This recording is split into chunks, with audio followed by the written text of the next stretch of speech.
What's good, everyone? We're back with another deck profile, and today we're gonna be doing Tenyi. Tenyi's a really cool deck, combo base, control, and it revolves around non-effect monsters. So they bring out non-effect monsters, they link into non-effect monsters, they protect non-effect monsters. That's kind of how it is. So it's a mix between effect and non-effect. Really cool archetype. I'm a sucker for really cool looking archetypes with nice arts, and I think the arts on these look really cool. This deck can go first or second.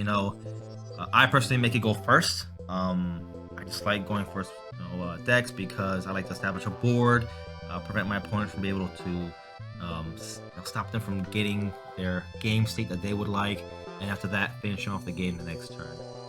So that's why I like, if you're like my boy Ogre is gonna make this thing go second, hands down, easily. Throwing in Kaijus, throwing in Nibiru's, throwing in all this kind of stuff, and wrecking havoc out there. So let's go and jump right into it, and we'll start off with main deck monsters. Starting off with Ashuna. So all the Tenyi monsters, they have the effect of, all of them has the effect of, if you control no effect monsters, you can special summon them from your hand. So if you have an empty board, you can special summon them. If you link off into your non-effect monsters, you can special summon them. And that's what makes this deck non-reliant on a normal summon. So you can throw in an engine in this deck that is not reliable on a normal, because Tenyi isn't reliant on their normal. Our normals for this deck are extenders, really, but it's not reliant on it. So that's the cool thing about it. So Ashuna, its secondary effect is that you can banish him from your hand or graveyard to special summon a Tenyi from the deck. So this is your starter. This is who you want to see turn one, because you'll special summon him, link him away, banish him to special summon their Tenyi, and then pop off from there. Remember that all their effects, all of them, all their secondary effects, happen from hand or grave. So if I know there's a Call by the Grave or there's a Necro Valley on the field, I can activate these things to dodge the graveyard by activating from the hand if I have to. And so who we want to activate for something like that? Vashuda, right? Vashuda is a great card we want to activate from the hand. So if they have Necro Valley in the field, something very painful like Call by the Grave, I can special summon like Ashuna, right? Link him away, get into a non-effect, and then activate this by banishing this from my hand. So I can dodge Call by the Grave and Necro Valley by banishing this, right? And sending Necro Valley over to the hand, or any kind of troubling cards that would interfere us from the grave. Other than that though, we'll special summon this again, and then we'll link off and then activate it from the graveyard if we're not afraid of something happening, like ghost spells, like that, right? We dodge that kind of stuff here. So next, we play Double Maputa. Maputa is our protection for the deck. What it does is, if our opponent targets a non-effect monster we have, we can negate the activation and destroy it by banishing him once again from hand or graveyard. That's a quick effect. So that's that's our protection for that. He's also level 4, so he can be our extender for our normal summon if we have to really stretch out for that.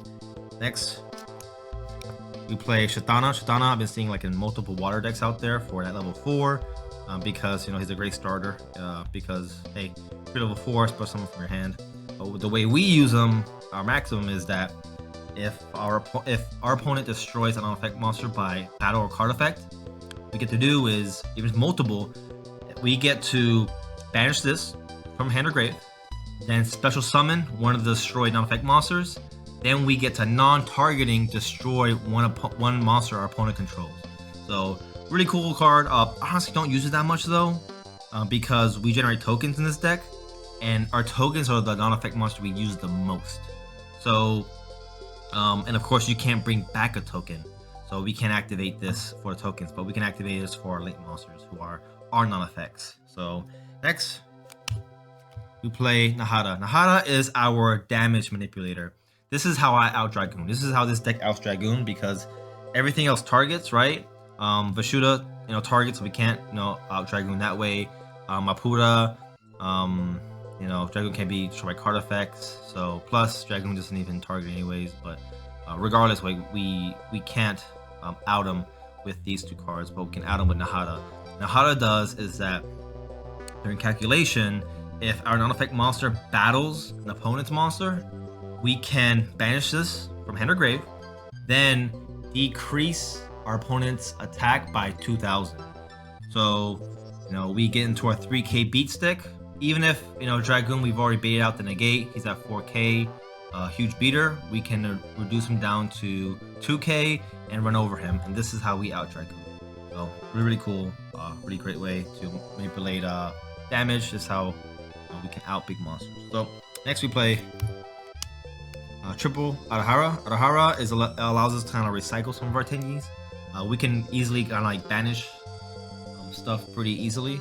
So we need a way to bring things out of the banish pile, and we need to, and this is how we do it, you know, with Adahara. So what happens? Oh man, I'm all mixed up right now.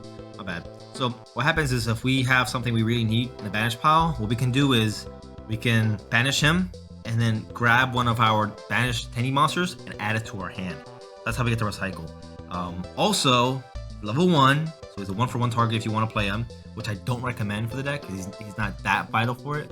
But also, he's a tuner. This is how we get into our synchros. So this is a more link-based deck, but we also have synchros too. So definitely a great card in the deck, a must 3 of. So Vashuda, Adahara, and Ashuna, both of them, Ashuna is the golden one, the first one, are definitely 3 of, you know. And if you look around multiple Tenyi builds, everyone typically plays 3 of each. So definitely for sure. If you are adding an engine, you can play one of the 4-star or level 4s. This is a pure deck, so I run 2 of each. Just FYI. And next, our honorary Tenyi, who is not a Tenyi, but it's a worm, a very unique worm, and one of the very few cards with thrice, not twice, but thrice in the name. So Merrimere, right? Merrimere is so good, it's so good, and it's so amazing that not many people get to abuse him because of his effects, right? So the level 7 tuner, right? And what it says is that thrice per turn, 1, 2, 3, we get to reduce his level by 1 and then special summon a worm token. Level 1 worm token. So you can special summon him, right? Activate his effect 3 turns and bring out 3 tokens all in one. So him by himself is the link 4, which is great, awesome. But here's the drawback. There's a reason why you don't see this in all these decks. The reason why is because he can only be special summoned by the effect of a worm type monster. So you can't bring him out unless you're playing worms that can revive from the grave, and which we can do, and other decks can't, and that's why we can abuse him. It's great, amazing card. I played 2 of them because I play Card of Demise in this deck, and we have to see him. We can't banish him. Like, he needs to be. I need to be able to Foolish Burial him or get him out of the grave. And if you are playing one of him and you play that Card of Demise, my bad, that Paw of Desires, and you banish the Merrimere, it's gonna hurt so bad. It's really gonna hurt. But anyways, time for our monster lineup. Our non-Tenyis, we play Vanity's Fiend. Like I said before, we're not reliant on our normal summon. So if we have Vanity's Fiend in our hand, we can pop up for our combo, do our thing, and at the end of the combo, we'll have a token left over. We have a token, and we can just tribute the token away for Vanity's Fiend and end turn. So we can typically end with like our big 3k beater. Hey, what are we doing here, kitty? So we can end our big 3k beater, a Vanity's Fiend, and then another 3k beater for our synchro. So very nasty, and this by himself can end games immediately. You know, basically, you know, special summon. I have already special summoned. I already got my big old beat 6. Here you go. What you do about it? You know, so right, Gergie. So next, double Ash. I play only 2 team feet. So I play only 2 because the deck space for me is a little tight. You know, I could, if I wanted to, get rid of some cards. It's easy. It's pretty easy to run 3 if you want to, but I run 2 because I just want to see everything else. I don't mind running 2 ofs. You know, I don't have to see, you know, this thing turn 1. I'm okay with it, but I do hate seeing this thing, you know, multiple of it in my hand. I really need to see my combo pieces. So I run 2. You can easily run 3 if you want. All right, next, that's it for the monsters. That's the monsters all right there. Let's go into our spells. And for the best spell of the deck, we play triple Vessel, right? So Vessel for the Dragon Cycle is 2 things. It's not only a Rhoda, but the Foolish Burial for the deck. So what we can do is we can activate it, we send a worm from deck to grave, and our typical target for that is going to be Mare, right? Mare is your typical target for that, because you plan on revive him out of the grave if you don't draw him. Also, we can do a Shuna. If we need to extend, we can do a Shuna to get another Tenyi, or we can do a Mare because we want to bring him out. We don't mind seeing Mare. We don't mind seeing Mare in our hand because we can discard Mare later on. So just an FYI, it doesn't hurt to see Mare in our hand. Oh yeah, so Vessel, Foolish Burial, and if we control a non-effect monster, we get to search for any Tenyi and add it to our hand. I mean, any Tenyi monster, not Tenyi card, Tenyi monster. So this is the best one. This is what you want to resolve. This is why we play Call by the Grave, because we need this to resolve really bad. If you have Ashuna and Dragon Cycle, you're made. Like you're going full combo. Like so, it's great, really awesome. Next we play Upstart because 39 cards are better than playing 40. So I play the Upstart. I play 1 Desires and 2 Avarice. I play 1 Desires because I only want to use 1 Desires for the whole duel. I can't afford, there are too many pieces to be banishing 20 cards. And if I end up banishing both of my okay, well, Cat is here, and I guess and it just took a seat. Can I finish this profile, bro? Like, can I finish this profile? Meow meow. Okay. Can we do this some other time? Okay, thank you. All right. So that was her opinion. I kind of disagree with that. I don't know about sitting down, but hey, that's how she would run that deck profile. This is how I'm doing my deck profile. Anyways, so Pot of Avarice. Wait, Desires. So I run the 1-up because if I see it cool, I'll use it in the beginning, and if I see it way later, hey, I get the advantage. Hopefully, I'm in an advantage state. But I never want to see 3 of these because I do play other pots. Now, Pot of Avarice we definitely need because we go through our extra deck pretty quickly, and we go through some of our monsters pretty quickly. So we can easily use up pot. We can easily go through 5 monsters in the grave, get our board, then use Avarice to draw the 2. So definitely, I think this to me is the right ratio with, of course, the Upstart, single Upstart. That's just me though. Run them as you like. So anyways, I play 3 Heavenly Dragon Cycle, one of the newer cards we got. Really cool, really good card. It does 2 things. So we can tribute a worm monster and then add another worm from deck to hand. If we tribute a non-effect monster like one of our links, we get to special summon that card instead. But if its effects are negated, no problem, that's gonna hurt us. And his second effect is like the better one. If you wanted to, you could play a Foolish Burial Goods instead of 3 of them. You could do a Foolish Burial Goods if you wanted to for one of these, because the graveyard effect is really good for this. What it does is you can banish this from your grave and then add any Tenyi card from deck to hand. Any Tenyi card, not monster. So remember that that our Dragon Cycle can only allow us to add Tenyi monsters, but Dragon Cycle, they're both Dragon Cycles. Vessel does monsters, while Heavenly does any card, which means now it finally makes our trap card, our Tenyi trap, searchable. This is finally searchable now. So this is gonna be this could be like a 1-of if we wanted to, but we'll get into that later on though. Sneak peek. So that's what Heavenly does. But you can only use 1 effect per turn. So you gotta choose, whether you're gonna do it now or do the first one or do the second one. So it is what it is. Anyways, a Monster Reborn because it's an extender for us. Foolish Burial because we like being in the grave. We can do, like I said, a Shuna or the Mare. I typically go for a Mare first, but it all depends on what you draw, So we play the single Call by the Grave, all right? Free the Call by the Grave, free it, Ash can hurt, we need Vessel to resolve really bad.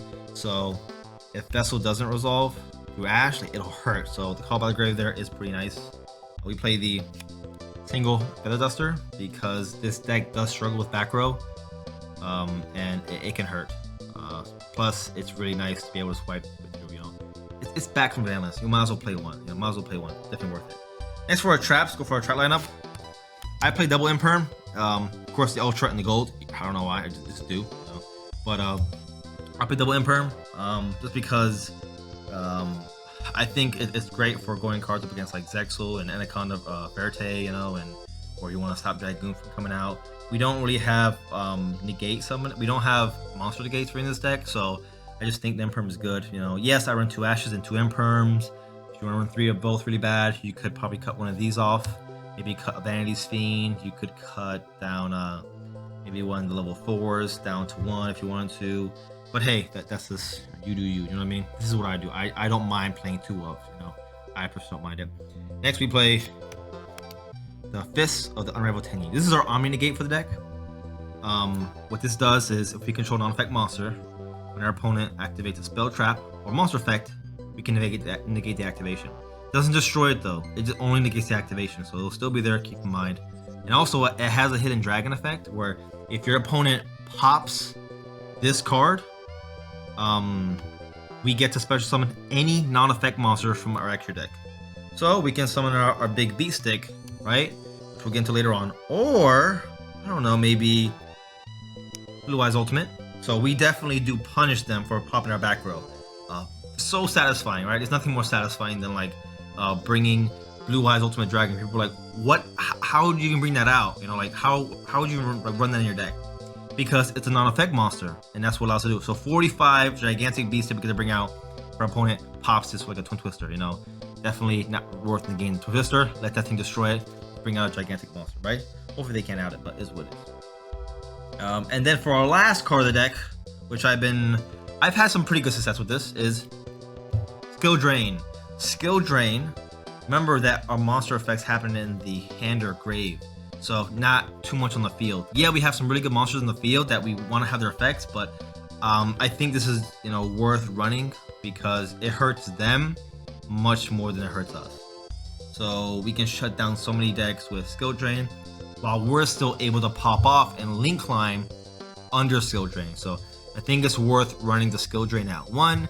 And if your opponent isn't getting as hurt as you would like, then hey, cut it down to side it out if you like. But I think the 1 Skill Drain is worth running. You know, if you go first, set your board, you see that your opponent, okay, is about to bring out something pretty nasty out that your monsters can't out or is gonna have trouble with. Hey, pop a Skill Drain, and hey, let's do our thing, right? So that's it for the main deck. Let's go on to the extra, right? This is our boss monster, Sashahara. Sashahara is so oops, we just played twice, my bad. You only played 2 of, you know, got a little excited there.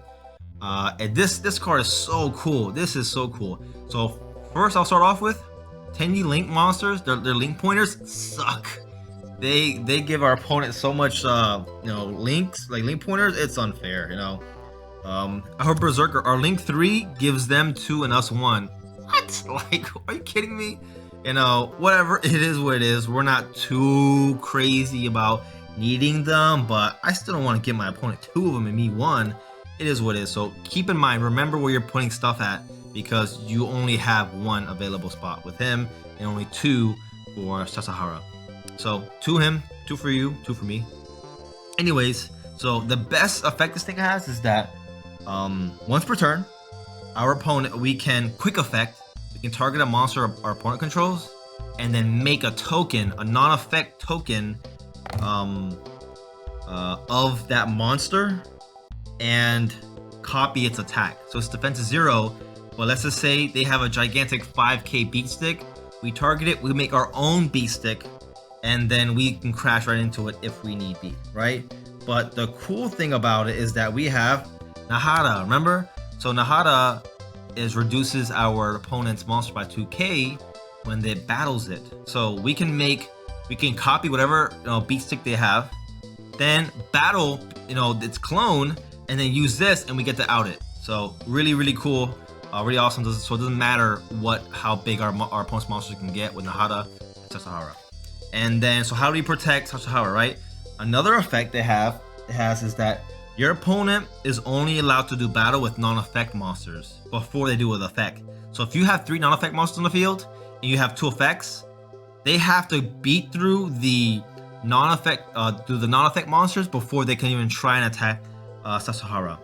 And then another effect it has is that your opponent is not allowed to target effect monsters on the field with card effects. Now, it doesn't say yours. It means everyone, which means they can't even target their own monsters. They can't, like in like Unizombie, right? Unizombie and zombies. He can't even target himself to Foolish Burial a card because he's a target effect monster. And guess what? He can't, right? So yeah, so they can't target non-effect monsters. And then there's one more effect it has, I think.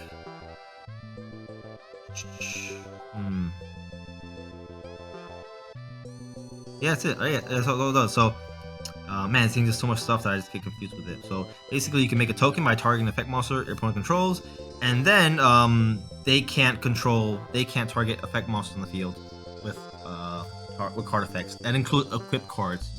Even though equip cards don't say it targets, you do need a target for it. It does target, so your opponent can't even equip stuff either. But they can target in the grave though. FYI, they can target in the grave in their hand. They just can't target on the field. Anyways, we play triple Shaman. Shaman is the way we bring out our Mare, right? Oh wait, hold on. Let me back real quick. My bad. Let me do a little flex, right? It's cheap flex, but I think it's so cool. Tokens, right? I use Dragon Ball Z tokens for Sasahara. I love tokens. I think tokens are so awesome. So I have tokens that have to match the deck for everything I do, and I think it matches. Shenron matches Sasahara so well. I think these are definitely the way to go for tokens. Use whatever you like, but these are so cheap. Both these are under $1 each. I think this was like 25 cents. I think it's like $1. So worth it, right? Just to have some cool looking tokens. And then we have Terramancer. Terramancer is a Shenron, right? So this is a disrespect. This is when I'm when I screw my opponent. They have this beloved monster they like, and just as a slap in the face, we can I'll just for the troll, I'll bring out a token of this Shenron, and because it's such the disrespect. So if I'm feeling chill, if I'm feeling cool, give the respect. I give him the cool chevron as representation. But if not, I go with the Terramancer, this fat little piggy thing, right here. Anyways, and oh yeah, and for my Mare tokens, while I'm here, I use Octopus. Octopus is a token creature. This is from Magic the Gathering. I think it matches Mare the most, so I thought it was cool. Hey, use whatever you like, you can even order custom ones if you want, but that's what I use for Mare. These are the tokens I use, and tokens I use for Sasahara. So anyways, my bad guys. Man, we spent 5 minutes on this. My bad guys. So Shaman, triple Shaman. Shaman is how we bring out Mare, right? Mare can only be special summoned through the effect of a worm. Shaman is a worm, and the effect of Shaman is that we discard a card, special summon a worm out of the grave. This is why I said that Mare is okay in your hand. As long as you can get into Shaman, you can pitch Mare, then bring out Mare, and then make your 3 tokens. So that's what is cool about having Mare in your hand. It doesn't matter if it's in your hand or not. So we get to still abuse Mare because this deck uses Tenyi. Also, Shaman has the effect that if our non-effect monster battles, we get to pop an opponent's card, so which is really cool. It says specifically, when an attack is declared involving your face-up non-effect monster, target one card your opponent controls, destroy it. So really cool. It makes having a Link 1 non-effect monster a threat, because as soon as it battles, when we declare, hey, we pop a card just like that. So really awesome card. We play next Link Rebo because we have a Link 1. We have man, I forget his name. We have Adahara. So we have Adahara. It's a level 1, so hey, why not have it in there? That I have to have it. Sure, why not? And then our monk. Monk is so important. I really wish we had another non-effect Link 1, but we gotta be grateful that we do have a Link 1 deck. And this is how we basically Link climb. Like we said, they all special summon from the hand, so we will special summon a Shuna, link it away for the monk, right? Non-effect, we can banish it, special summon another monster, it could be any of them. Hey, we can do a Shuda, right?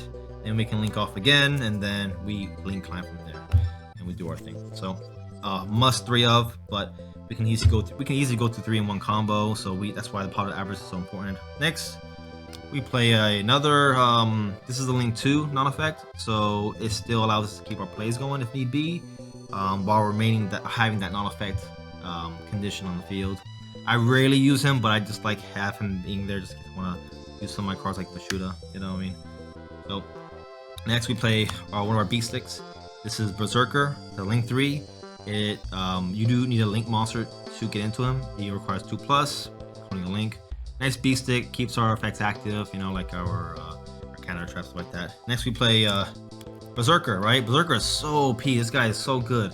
And the way we typically make him is we use Mashuda and Adahara, right? A 7 and a 1. We have 8. We bring out Draco. Draco is a generic synchro, and what it does is whenever your opponent activates a monster effect, we get to banish it. It doesn't negate the effect, so it'll still go through, but we get to banish it. And whenever this card attacks a monster and destroys it, it gains the attack. So, and that's permanent. It does not go away. So if your opponent, whenever I play this card and I have my board set up, this is who everyone targets. This is the one they want to get rid of, and for a good reason, because every time they activate something, it's gonna get banished. And it only gets bigger and bigger and bigger. So definitely a great synchro. I played 2 of them just in case I want to get into later on. And lastly, we played our final, the Ultimate Dragon, because it's our counter trap target for special summoning. And that's it. Hope you guys like the deck. I think it's great. It's also very budget too, so it's easy to play. It's somewhat easy to play. You know, it's a little bit combo related, but it's still easy to play and very, very budget. So if you're on a budget, as you can see, nothing here was very expensive. The prices cards were the Imperms and the Ashes, but you don't have to play those if you like. If you want to, you can easily play, you know, fake Vaders for your budget. But definitely a great budget deck that's fun and that can definitely take you a bunch of the W's. So hope you guys enjoyed, and peace.